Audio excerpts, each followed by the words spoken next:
दोस्तों टाटा मोटर्स का ब्रेकअप हो चुका है, आपको पता ही होगा, यानी कि डीमर्जर। अब एक नहीं बल्कि दो अलग अलग टाटा मोटर्स के स्टॉक मार्केट में मिल रहे हैं। एक है टाटा मोटर्स कॉमर्शियल व्हीकल और दूसरा है टाटा मोटर्स पैसेंजर व्हीकल।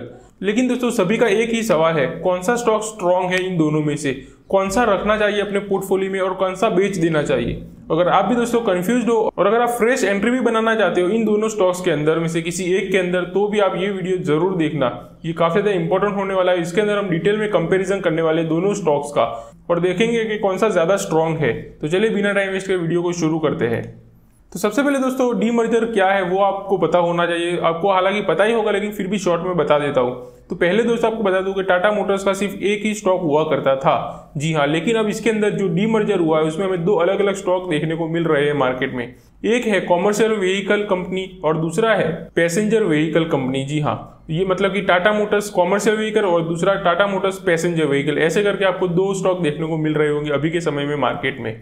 और कॉमर्शियल व्हीकल की बात करें दोस्तों तो उसके अंदर जो इंक्लूडेड है वो ये बिजनेसेस है, जैसे कि उसमें वो बनाते हैं ट्रक्स, बसेस, ट्रिपर्स, स्मॉल कैरियर्स, मतलब कि जो भी कॉमर्शियल यूज में आते हैं वो सारी चीजें दोस्तों ये कंपनी बनाती है अब। और पैसेंजर व्हीकल की बात करें दोस्तों उसके अंदर इंक्लूडेड है कार्स, एसयूवीज, ईवीज और JLR जो कि उनका वर्ल्ड वाइड पॉपुलर ब्रांड है, यानी कि जैगवार लैंड रोवर, वो भी इसके अंदर इंक्लूडेड है।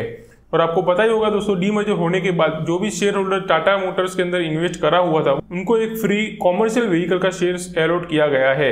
और जो उनका एग्जिस्टिंग टाटा मोटर का स्टॉक था वो कन्वर्ट हो चुका है पैसेंजर व्हीकल कंपनी के अंदर। जी हाँ, और जो भी लोग दोस्तों वेट कर रहे थे कॉमर्शियल व्हीकल का कि ये स्टॉक कब मिलेगा हमें, तो वो भी दोस्तों कल के दिन हमें देखने को मिला कि वो भी स्टॉक सबको अलॉट कर दिया गया है। अब दोस्तों हम बात कर लेते हैं कि कॉमर्शियल व्हीकल का स्टॉक का लिस्टिंग कैसा हुआ है कल के दिन, क्योंकि ये भी आपको पता होना चाहिए अगर हम इसका कंपैरिजन करते हैं दोनों स्टॉक्स का। तो आपको बता दूं दोस्तों कि जो इनकी इम्प्लाइड वैल्यू थी वो 261 रुपीज़ की थी, मतलब यहाँ ये पर लिस्टिंग होने वाला था, लेकिन जो लिस्टिंग हमें देखने को मिली वो 335 रुपीज़ की देखने को मिली है कल के दिन। मतलब 26% ऑलरेडी प्रीमियम चल रहा है ये स्टॉक, मतलब काफ़ी अच्छी ओपनिंग दिखाई है इसने। तो मतलब आप समझ सकते हो काफ़ी बुलिश सेंटीमेंट है इस स्टॉक को लेकर। तो और मार्केट एक्साइटेड है दोस्तों इसको लेकर काफी ज्यादा, क्योंकि इंडिया में दोस्तों रोड ट्रांसपोर्ट, माइनिंग, कंस्ट्रक्शन ये सब में ग्रोथ आ रही है। और कॉमर्शियल व्हीकल बिजनेस जो टाटा मोटर्स का है दोस्तों वो डायरेक्टली इंडिया की इकोनॉमी के साथ ग्रो करने वाला है। तो इसी वजह से इसके अंदर हमें इतनी ज्यादा ग्रोथ देखने को मिली है पहले ही दिन, और लगातार हमें ग्रोथ देखने को मिल भी रही है। चलिए दोस्तों हम दोनों का कंपेरिजन कर लेते हैं जो आपको इस वीडियो के अंदर सबसे इंपॉर्टेंट है जानना। तो टाटा मोटर्स कॉमर्शियल व्हीकल की सबसे पहले बात कर लेते हैं दोस्तों। तो ये आपको बता दूं कि इंडिया का नंबर 1 ट्रक और बस मेकर है। जी हाँ दोस्तों, ये मतलब कि कॉमर्शियल व्हीकल के अंदर ये लोग बड़े बसेस और जो भी कॉमर्शियल यूजेस में आते हैं वो सब चीजें बनाते हैं इस कंपनी के अंदर। तो ये चीज तो आपको पता होना चाहिए। और इसके अंदर भी अगर हम देखें तो ट्रक और बसेस के अंदर तो ये लोग नंबर 1 पर है इंडिया के अंदर, जो कि काफी अच्छी बात है। और फाइनल से ये 23 का रेवेन्यू देखे तो 70,800 करोड़ था, और 25 के अंदर अगर हम देखें तो 75,000 करोड़ तक पहुंच चुका है। और फाइनल से 25 का इनका अगर प्रॉफिट देखे तो 2x से जंप करा है, मतलब कि डबल हो चुका है 6,132 करोड़ तक। और एबिटा मार्जिन देखे तो 7.4% से जंप करके 11.7% हो चुका है, मतलब काफी अच्छा ग्रो करा है। और रॉ मटेरियल कॉस्ट देखे दोस्तों तो इसमें भी हमें स्टेबल देखने को मिल रहा है, क्योंकि जीएसटी के अंदर भी हमें देखे अगर 28% जो पहले था उससे हमें 18% तक आता दिखा है, और इसी वजह से हमें डिमांड भी इंक्रीज होता दिखा है इसके अंदर। मतलब कंपनी को काफी अच्छा बेनिफिट मिलने वाला है जीएसटी कट से भी। और उसी के साथ दोस्तों फ्रेट एक्टिविटी ये भी दोस्तों बढ़ रहा है, मतलब कि दोस्तों माल ढोने वाले ट्रक्स प्लस फ्यूचर सरप्राइज अगर हम देखें तो आईवी को, जो कि एक बहुत ही बड़ा ग्रुप है दोस्तों वर्ल्ड वाइड के अंदर, ये भी दोस्तों बड़े बसेस और वगैरह बनाते हैं, इसको भी ये कंपनी एक्वायर करने वाली है बहुत ही जल्द। तो अगर ये एक्वायर हो गया दोस्तों तो इनका रेवेन्यू सीधा 3x इंक्रीज हो जाएगा, मतलब 3 गुना बढ़ जाएगा, जो कि काफी अच्छा पोटेंशियल दिखा था ये स्टॉक को लेकर। तो सबसे पहले आपको ये चीज पता हो गई दोस्तों ये स्टॉक के बारे में। अगर हम इसका वर्डिक्ट देखें तो ये स्टॉक दोस्तों इंडिया की इकोनॉमी के साथ ग्रो करने वाला है, और अगर इंफ्रास्ट्रक्चर, हाईवेज, माइनिंग ग्रो करता रहेगा इंडिया का, जो कि करने ही वाला है, काफी बुलिश सेंटीमेंट भी दिखाता है, तो कॉमर्शियल व्हीकल भी दोस्तों ग्रो करने ही वाला है। तो ये चीज आपको पता होनी चाहिए अब। तो चलिए दोस्तों अब हम बात कर लेते हैं टाटा मोटर्स पैसेंजर व्हीकल के बारे में। ये कंपनी दोस्तों काफी बड़ी है, क्योंकि आपको बता दूं कि इसके अंदर JLR भी आता है, यानी कि जैगवार लैंड रोवर का बिजनेस भी इसके अंदर ही काउंट होता है। तो इसके अंदर अगर हम देखें ये लोग क्या बनाते हैं तो कार्स, एसयूवीज, ईवीज और ग्लोबल JLR बिजनेस भी इसके अंदर आता है। जैसे कि मैंने आपको बताया ये सारी चीजें ये बिजनेस के अंदर बनाते हैं, तो ये भी आपको पता होना चाहिए एज एन इन्वेस्टर। और उसके की ब्रांड से मतलब सबसे पॉपुलर है टाटा नेक्सॉन, पंच, हैरियर, सफारी, ये सारी चीज़ें दोस्तों एक ब्रांड जैसी बन चुकी है इंडिया के अंदर और काफ़ी अच्छा ग्रो भी कर रहा है दोस्तों इनका बिजनेस इन सभी कार्स की वजह से। और ईवी मार्केट का देखें तो 70% इंडिया का जो शेयर मार्केट है ईवी का सिर्फ वो इन्होंने ही कैप्चर कर रखा है। 70% मतलब दोस्तों काफ़ी ज़्यादा होता है, मतलब टाटा मोटर्स पैसेंजर व्हीकल के अंदर आता है ये चीज़। और JLR का बिजनेस देखें तो 87% ऑफ टोटल रेवेन्यू उनका यहीं से आता है, JLR से ही। और फाइनेंशियल 23 के अंदर 2.23 ट्रिलियन था, फाइनेंशियल 25 देखें 3.14 ट्रिलियन तक पहुंच चुका है। तो JLR का दोस्तों अगर हम प्रॉफिट देखें तो पिछले 2 साल के पहले अगर हम देखें तो उनके अंदर लॉस देखने को मिल रहा था, लेकिन अगर अभी देखें तो 19,010 करोड़ का प्रॉफिट में दिख रहा है। और पैसेंजर व्हीकल का रेवेन्यू देखें दोस्तों, मतलब ये कंपनी का तो हमें 48,000 करोड़ के अराउंड देखने को मिल रहा है। और उसी के साथ दोस्तों आपको बता दो कि इन्होंने हैवी इन्वेस्टमेंट करा हुआ है ईवी प्लेटफॉर्म्स के लिए। जी हाँ, ये ईवी के ऊपर काफ़ी ज़्यादा काम कर रहे हैं और यही कारण है दोस्तों कि 70% पूरा इंडिया का मार्केट ईवीज का ये लोग ने एक्वायर कर रखा है। और लेकिन दोस्तों एक कंपनी के लिए सबसे चैलेंजिंग चीज़ ये हो जाती है कि उनके लिए कंपटीशन काफ़ी हाई हो चुका है इंडिया के अंदर। जैसे कि अगर हम बात करें तो होंडाई और मारुति ये सबसे ज़्यादा एक्सपांड कर रहे हैं अपने आप को इंडिया के अंदर, और यही चीज़ दोस्तों टाटा मोटर्स पैसेंजर व्हीकल के लिए एक चैलेंज भी बन जाता है।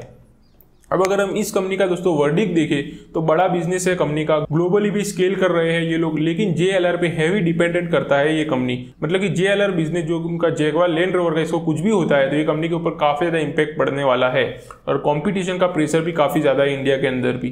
तो ये चीज़ दोस्तों आपको ये कंपनी के बारे में पता होनी चाहिए। अब दोस्तों हम इन दोनों कंपनीज का कंपेरिजन कर लेते हैं ताकि हमें क्लियर पिक्चर समझ में आ जाए दोनों के बारे में। तो सबसे पहले दोस्तों ग्रोथ विजिबिलिटी की बात करें तो टाटा मोटर्स कॉमर्शियल व्हीकल का अगर बात करें तो हमें स्टेबल देखने को मिल रहा है उनकी ग्रोथ, और इंडिया ड्रिवन है, मतलब इंडिया के अंदर इनकी ग्रोथ हो रही है और काफ़ी अच्छी ग्रोथ भी हो रही है। तो ये दोस्तों बाहर के ऊपर डिपेंडेंट भी नहीं है। और उसी के साथ टाटा मोटर्स पैसेंजर व्हीकल की बात करें तो ये सिलिकल है, ग्लोबल एक्सपोजर है, मतलब ग्लोबली है ये लोग, तो अगर वहाँ पर कुछ भी होता है तो इनके ऊपर इम्पैक्ट पड़ सकता है। और प्रॉफिट ट्रेंड की बात करें दोस्तों तो टाटा मोटर्स कॉमर्शियल व्हीकल के अंदर हमें डबल प्रॉफिट होता दिखा है। और टाटा मोटर पैसेंजर व्हीकल की अगर बात करें तो ये लोग पूरा डिपेंडेंट है दोस्तों अपने जैगवार लैंड रोवर के बिजनेस के ऊपर ज़्यादातर, और ईवी के अंदर भी काफ़ी ज़्यादा इन्वेस्टमेंट करा हुआ है। इसके ऊपर भी ये लोग दोस्तों काफ़ी ज़्यादा डिपेंडेंट हो चुके हैं अब, क्योंकि इन्होंने काफ़ी हैवी इन्वेस्टमेंट कर रखा है। और मार्जिन की बात करें तो कॉमर्शियल व्हीकल के अंदर हमें काफ़ी अच्छा मार्जिन में बूस्ट देखने को मिला है और ये पहुंच चुका 11.7%, जबकि पैसेंजर व्हीकल के अंदर हमें टाइट मार्जिन देखने को मिल रहे हैं। वैल्यूएशन बात करें दोस्तों एनालिस्ट के हिसाब से तो 350 से 360 रुपीज़ का देखने को मिल रहा है कॉमर्शियल व्हीकल का, और पैसेंजर व्हीकल का 380 से 390 रुपीज़ का। और एनालिस्ट का सेंटीमेंट की बात करें तो एनालिस्ट क्या कहते हैं इन दोनों के बारे में, तो वो कॉमर्शियल व्हीकल को लेकर दोस्तों काफ़ी पॉजिटिव सेंटीमेंट है क्योंकि इनका स्ट्रॉन्ग फंडामेंटल है कंपनी का इसी वजह से। लेकिन पैसेंजर व्हीकल की बात करें तो थोड़ा कॉशियस रहने को कहा है क्योंकि हाई कॉम्पिटिशन है अब इनके पास। तो ये चीज़ दोस्तों आपको पता होनी चाहिए दोनों में से कौन सा बेटर है। अब एनालिस्ट का प्रीफरेंस क्या है दोस्तों इन दोनों कंपनीज को लेकर, तो दोस्तों आपको बता दूं कि एक्सपर्ट की जो चॉइस है वो है कॉमर्शियल व्हीकल बिजनेस। जी हाँ दोस्तों, ये लोग Tata Motors commercial vehicle business को काफ़ी ज़्यादा प्रेफरेंस दे रहे हैं अभी के समय, क्योंकि इसके पीछे का रीज़न है दोस्तों स्ट्रॉन्ग इंडियन इकोनॉमी लिंक। क्योंकि जैसे कि मैंने आपको पहले भी बताया, अगर इंडियन इकोनॉमी जितना ही ग्रो करती रहेगी उतना ही ये कंपनी भी ग्रो करने वाली है। तो इसी वजह से सबसे ज़्यादा इसे ही प्रेफरेंस दी जा रही है अभी के समय। और मार्जिन भी काफ़ी ज़्यादा एक्सपांसन हो रहा है। जीएसटी कट का भी बेनिफिट भी इन्हें मिलेगा क्योंकि इनका बिजनेस दोस्तों इंडिया में है और इंडिया के अंदर आपको पता ही होगा जीएसटी कट हुआ है और कार्स के लिए 28 से 18% हो चुका है, तो इनको काफ़ी बेनिफिट मिलने वाला है इससे। लेकिन जो उनका जो दूसरा बिजनेस है पैसेंजर व्हीकल, वो ज़्यादातर JLR के ऊपर डिपेंड है और वो कंपनी दोस्तों वर्ल्ड वाइड काम कर रही है, तो उससे तो दोस्तों जीएसटी का बेनिफिट मिलने वाला नहीं है। और उसी के साथ ये लोग फ्यूचर के अंदर आईवी को जो एक्विजिशन करने वाले हैं इस कंपनी का, तो इससे भी दोस्तों इनकी रेवेन्यू काफ़ी ज़्यादा बूस्ट होने वाली है और ग्लोबली भी ये लोग स्केल कर पाएंगे अपने आप को। और दूसरा उसके बाद है दोस्तों fast recovery in market share. और उसी के साथ दोस्तों अगर हम पैसेंजर व्हीकल की बात करें कि हमने ये चीज़ तो देख लिया कि एक्सपर्ट किसे प्रीफर कर रहे हैं कॉमर्शियल व्हीकल को, लेकिन अगर पैसेंजर व्हीकल की बात करें कि वो क्यों नहीं कर रहे, तो पैसेंजर व्हीकल के अंदर दोस्तों हमें JLR का स्ट्रॉन्ग बिजनेस तो देखने को मिल रहा है लेकिन सिलिकल है। और उसी के साथ डोमेस्टिक की अगर हम बात करें तो काफ़ी ज़्यादा कॉम्पिटिशन बढ़ चुका है उनके लिए। होंडाई और मारुति सुजुकी जैसे ब्रांड्स काफ़ी आगे निकल रहे हैं। और उसी के साथ ईवी बिजनेस के अंदर भी उन्होंने काफ़ी हैवी इन्वेस्टमेंट कर रखा है, तो वहाँ से भी रिकवर करने में टाइम लग जाएगा। तो दोस्तों सिंपल बात है, लॉन्ग टर्म अगर आप स्टेबल ग्रोथ चाहते हो तो कॉमर्शियल व्हीकल काफ़ी स्ट्रॉन्ग लग रहा है अभी के समय में, मतलब कि Tata Motors commercial vehicle TMCV ये स्टॉक आप अपने फोकस में रख सकते हो या वॉच लिस्ट में भी ऐड कर सकते हो। लेकिन ग्लोबल ब्रांड एक्सपोजर चाहिए आपको, ईवी का ग्रोथ भी चाहिए, तो उसके लिए दोस्तों आप पैसेंजर व्हीकल यानी कि TMPV का स्टॉक भी आप अपने वॉच लिस्ट में ऐड कर सकते हो। लेकिन उसके लिए दोस्तों आपको बता दो कि वॉलेटिलिटी काफी हाई रहने वाली है इसके अंदर। और उसी के साथ दोस्तों अगर फिलहाल मार्केट कैसा रिएक्ट कर रहा है और एक्सपर्ट्स क्या कह रहे हैं वो देखे तो कॉमर्शियल व्हीकल बिजनेस काफी स्ट्रॉन्ग लग रहा है। अब दोस्तों चॉइस आपकी है कि आपको कौन सा बेटर लग रहा है, और आपका अपना ओपिनियन भी दोस्तों आप कमेंट में शेयर कर सकते हो। और अगर आप ऐसे स्टॉक मार्केट में अपडेटेड रहना चाहते हैं लेटेस्ट एंड इंपॉर्टेंट न्यूज़ के साथ, तो आप चैनल को सब्सक्राइब भी करके रख सकते हो। तो चलिए मिलते हैं अगली वीडियो में, तब तक के लिए हैप्पी इन्वेस्टिंग।